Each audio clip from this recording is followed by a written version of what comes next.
দরজা খোলা, আল্লাহু আকবার।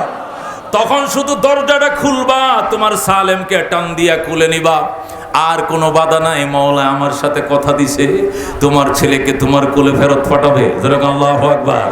কিছু কথা বলতে বলতে হুজুর চলে আসবেন। হুজুর আসা মাত্রই ছেড়ে দেওয়া হবে, এর আগে ছেড়ে দেবেন ইনশাআল্লাহ। মুহতারাম হাজিরিন, আল্লাহ তাআলা এক বিদগ্ধ বুজুর্গের সহবতে কিছু সময় দিয়া হৃদয় নিংড়ানো কিছু কথা শোনার নেশায় এখানে একত্রিত হওয়ার তৌফিক দান করেছেন। যেরকম আলহামদুলিল্লাহ।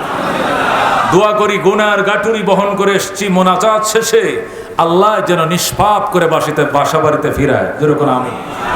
মুহতারাম হাজিরিন, পৃথিবীর শ্রেষ্ঠ সম্পদ, দুনিয়া আখিরাতের শ্রেষ্ঠ সম্পদ হলো তাকওয়া। কথা ঠিক কিনা? কারণ যারা মুত্তাকিন হয়, তাকওয়ার দম যারা অর্জন করে, এদের সামনে খোদায় পাক ব্যতীত আর কোনো কিছুই নাই, সব তুচ্ছ, একমাত্র আল্লাহই তার সামনে মহান। কথা ঠিক কিনা?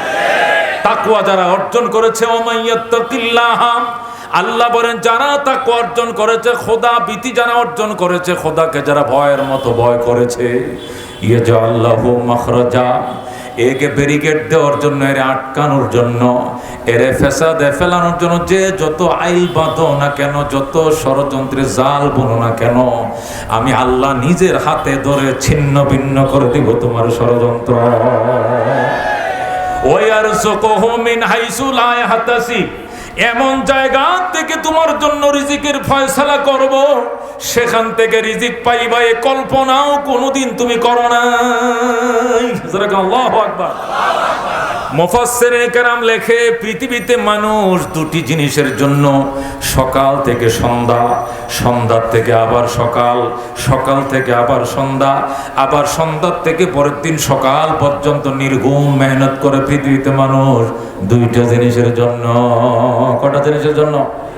খেয়াল করে শোনো মুহতারাম হাজিরিন, পৃথিবীতে মানুষ জন্ম নেওয়ার পরে মৃত্যুর মাটি নাকে মুখে আসার আগ পর্যন্ত দুইটা জিনিসের জন্য পরিশ্রম করে। কয়টা জিনিস?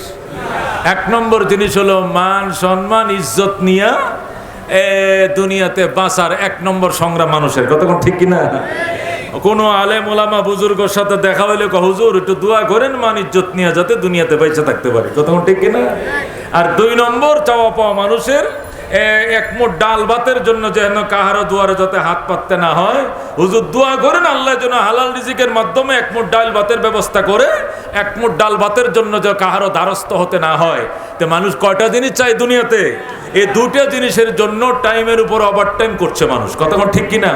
এক নম্বর হলো মান সম্মান ইজ্জত নিয়ে মানুষের ষড়যন্ত্র, মানুষের অত্যাচার অবিচার থেকে বেঁচে কোনো মতে নিরাপদে থেকে জীবনযাপন করতে পারি মতো। দুই নম্বর হলো ডাল ভাত, আল্লাহ যেন দুই বেলা আমরা খাওয়ার তৌফিক দেয়, ডাল ভাতের জন্য যেন কাহারো দুয়ারে হাত পাততে না হয়। এই দুটি জিনিসের জন্য মানুষ কান্দে। আল্লাহ কয় তুই কার দুয়ারে কান্দোস? আমার দুয়ারে আয়। আল্লাহু আকবার। আয় আয় আয় দারোগীর হাজ বদর ওয়ান ঈদর গাহনিস। এই দুনিয়ার মানুষের কাছে চাইলে মানুষ বেজার হয়, আমি মাওলার কাছে না চাইলে আমি বেজার হই। কথা ঠিক কিনা? দুনিয়াতে মানুষ যত বড় পয়সার মালিক হোক, কোটি কোটি টাকা পয়সার মালিক হোক, এর কাছেও যদি ভিক্ষুক যায়, বনশ্রীতে 5টা বাড়ি, কটা বাড়ি? বনশ্রীতে তার 5টা বাড়ি, এরপরেও যদি কোনো ভিক্ষুক যায়, কয় স্যার আজকে শুক্রবার মহরম মাসের 15 তারিখ, এই হুসাইন শহীদ হয়েছে কারবালার ময়দানের যে চাঁদে, এই চাঁদে আপনার কাছে আমি গরিব আসছি, আমারে 10টা টাকা দেন। কয় নাই কোনো টাকা পয়সা নাই। স্যার 5টা টাকা দেন। কয় না কোনো টাকা পয়সা নাই। 1টা টাকা হলে দেন। কয় দেওয়া যাবে না। আছে না নাই? আছে না নাই? অথচ সে 5টা বাড়ির মালিক। আল্লাহ রাব্বুল আলামিন বলে এটাকেই বলে মানুষ চাইলেই বেজার, আর আমি আল্লাহ এমন সত্তা, না চাইলেই বেজার। কথা ঠিক কিনা? আল্লাহ আমার ভয়, আমার ভীতি অন্তরে জায়গা দে, আমার উপরে তুই আস্থাশীল হ। আস্থা তোর অস্ত্রের উপরে নয়, আস্থা তোর ক্ষমতার উপরে নয়, আস্থা তোর রাজত্বের উপর নয়। তুই বড় দল করস, তোর দলের কর্মী বেশি, সংগঠন শক্তিশালী, অঙ্গ সংগঠনের অনেক সদস্য, এর উপরে তুই আস্থা রাখিস না। আস্থা রাখ কার উপরে? কার উপরে? আল্লাহর উপরে, সংগঠনের উপরে আস্থা রাখো না। বহু সংগঠনওয়ালারা 50 বছর 70 বছর সংগঠন করেছে, আস্থা করছে সংগঠনের উপরে, মাওলার থেকে আস্থা সরায় নিছে। আল্লাহ রাব্বুল আলামিন মাটি সারা ঘর সারা বানায় দিছে। কেন? এরা আস্থারা সংগঠন উপর ভরসা করছে। আওয়ামী লীগ আমাকে সরাইতে পারে, আমাকে দৌড়াইতে পারে এমন শক্তি দুনিয়াতে না, এইভাবে বলতো। কথা ঠিক কিনা? আল্লাহ কয় তোর থেকে আমার আস্থা যখন সরে যায় তখন তুই ওই চৈত্রী বৈশাখ মাসের দিনে শিমুল গাছের তোলা যেরকম হালকা হয়ে যায়, আল্লাহ যখন কাহার থেকে সমর্থন উঠায় নেয় তার চেয়েও হালকা হয়ে যায়। কথা ঠিক কিনা? এই জন্য আস্থা কার উপরে থাকবে? আল্লাহ বলেন ইন আউলিয়াউহু ইল্লাল মুত্তাকুন, আমার আউলিয়া শুধু ওরাই যারা আমি আল্লাহর উপরে আস্থাশীল হয়। ধরো আল্লাহু আকবার। ভরসা করব কার উপরে? চাইবো কার কাছে? পাইবো কার কাছে? দিতে পারে কে? নিতে পারে কে?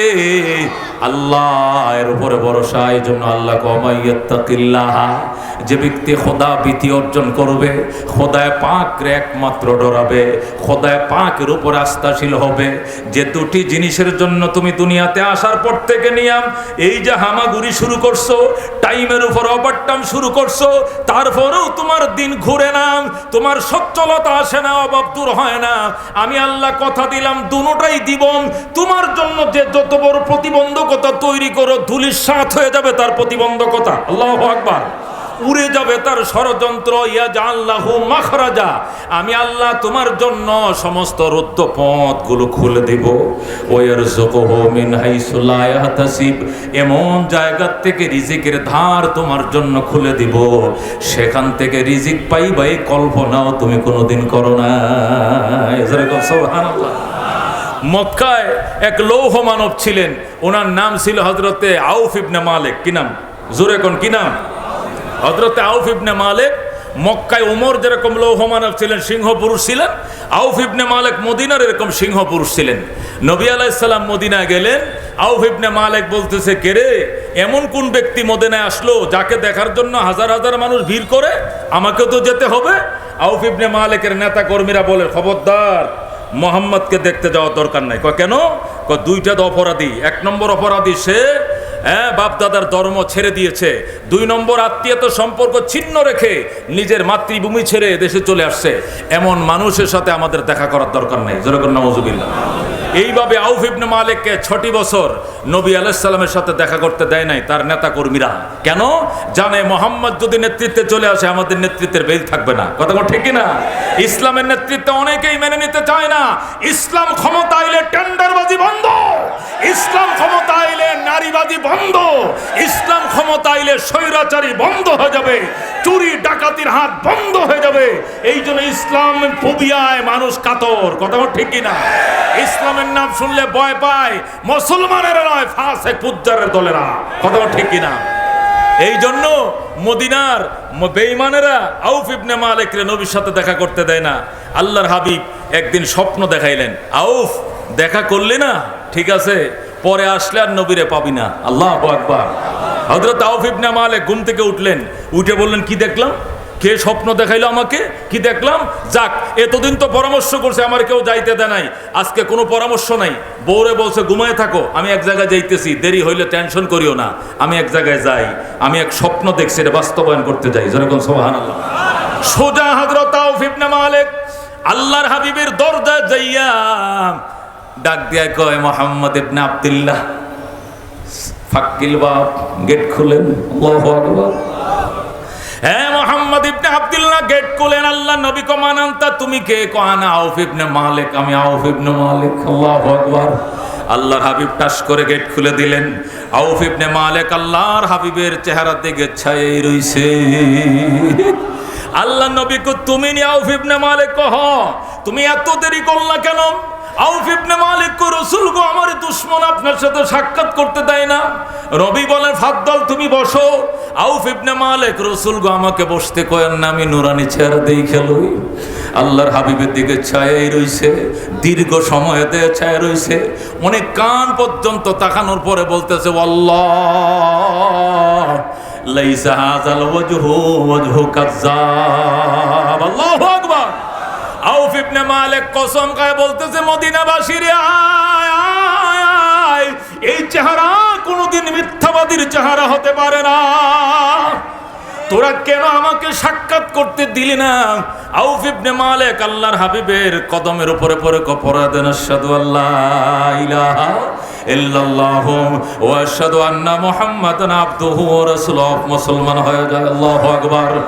হযরত আউফ মুসলমান হলো। আল্লাহ নবী কয়, তোমার ফ্যামিলি মেম্বার আর কয়জন? আমার ওয়াইফ আছে এবং আমার একটা ছেলে আছে, আমি একটা মাত্র ছেলের জনক। কার ছেলে মেয়ে নাই? কোন একটা ছেলে। কি নাম? কয় সালেম। কি নাম তোমার ছেলের নাম?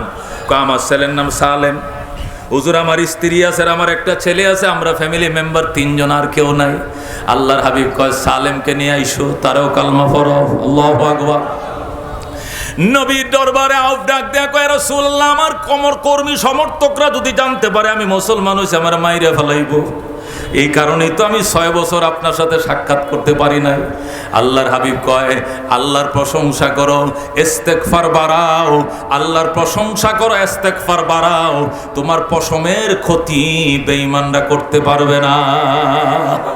হযরত আউফ ইবনে মালিক আস্তাগফিরুল্লাহ আস্তাগফিরুল্লাহ পড়া শুরু করলো, আল্লাহর প্রশংসা শুরু করলো, আর আল্লাহর উপরে ভরসা করে চলতে শুরু করলো। নবী বলছে আল্লাহর উপরে আস্থা রাখার জন্য, ভরসা রাখার জন্য তিনি আল্লাহর উপরে ভরসা রেখে চলতে শুরু করলেন।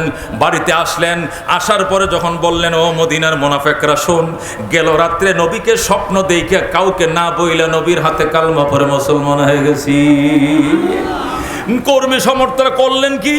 আমাদেরকে না বইলে মুসলমান হয়ে গেলেন। কামটা ঠিক করলেন নি? আউফ ইবনে মালিক ঠিক করি নাই। কেন ঠিক করেন নাই? কোন 6 বছর আগেই মুসলমান হওয়ার দরকার ছিল, 6টা বছর দেরি করছি, আমি ঠিক করি না। আল্লাহু আকবার। আমার যদি মরণ এই 6 বছরে হয়ে যেত, আমি জাহান্নাম ছাড়া আমার কোনো রাস্তা ছিল না। এই জন্য দেরি করাটা আমার ঠিক হয় নাই, আগেই মুসলমান হওয়ার দরকার ছিল। এই বলে যখন জবাব দিলেন, কর্মীরা চলে গেল। স্ত্রীর কাছে যায়, কয় আপাম ভাই মুসলমান হয়েছে, আপনি হইয়েন না, আপনি আমাদের সঙ্গে থাকেন, এমন শিক্ষা দিব আপনার স্বামীকে, দুনিয়ার থেকে বিদায় করে দিব। স্ত্রী ডাক দিয়া কয়, আমার স্বামীকে তোরা শিক্ষা দিতে আমাকে হাত করার জন্য এসেছিস? আমি দেরি করে মুসলমান হইতাম, আর দেরি নয়, আমি এখন এই কালমা পড়ে মুসলমান হয়ে গেলাম। আল্লাহু আকবার। যখন স্ত্রী মুসলমান হয়ে গেছে, এখন নেতা কর্মীরা গেছে তার ছেলে সালেমের কাছে যায়, কো সালেম শুনছস নি? কয় কি? কয় তোর আব্বা আম্মা তো ইতিমধ্যে কালমা পড়ে ফেলছে, তোর খবর কি? কয় আমি তো এখনো কালমা পড়ি নাই। কয় তুই কালমা পড়িস না, তুই আমাকে সঙ্গে থাক, তোরে সাথে করে নিয়ে এমন প্রতিরোধ গড়ে তুলবো, তোর বাবাকে তোর মাকে শিক্ষা দিয়ে দিব। সালেম ডাক দিয়া কয়, সন্তানের নেতৃত্বে বাবাকে শিক্ষা দিবা, আর দেরি নয়, আমি এখন এই বিলফাতারে রওনা করলাম। নবীজির দরবারে যায়, আর কোনো কথা নেই, আমার ওই কালমা পড়ান যে কালমা আমার বাবাকে পড়াইছে। হযরতে সালেম মুসলমান হয়ে যায়। আল্লাহু আকবার। এবার 3 জন ফ্যামিলি মেম্বার 3 জন নবীর কাছে যায়, রাসূলুল্লাহ গোটা মদিনার মানুষ আমাদের বিরুদ্ধে চলে এসেছে, এখন আমাদের কি উপায় হবে? নবী কো আল্লাহর উপরে ভরসা করো, ইস্তেগফার বাড়াও, কেউ কোনো ক্ষতি করতে পারবে না। আল্লাহু আকবার।